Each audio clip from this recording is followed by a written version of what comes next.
کلام مقدس نیا نامہ میں سے عبرانیوں کے نام پولس رسول کا خط، اس کا 6واں باب۔ پس آؤ مسیح کی تعلیم کی ابتدائی باتیں چھوڑ کر کمال کی طرف قدم بڑھائیں، اور مردہ کاموں سے توبہ کرنے اور خدا پر ایمان لانے کی، اور بپتسموں اور ہاتھ رکھنے اور مردوں کے جی اٹھنے اور ابدی عدالت کی تعلیم کی بنیاد دوبارہ نہ ڈالیں، اور خدا چاہے تو ہم یہی کریں گے، کیونکہ جن لوگوں کے دل ایک بار روشن ہو گئے اور وہ آسمانی بخشش کا مزہ چکھ چکے اور روح القدس میں شریک ہو گئے اور خدا کے عمدہ کلام اور آئندہ جہان کی قوتوں کا ذائقہ لے چکے،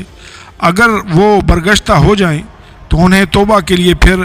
نیا بنانا ناممکن ہے، اس لیے کہ وہ خدا کے بیٹے کو اپنی طرف سے دوبارہ مصلوب کر کے اعلانیہ ذلیل کرتے ہیں، کیونکہ جو زمین اس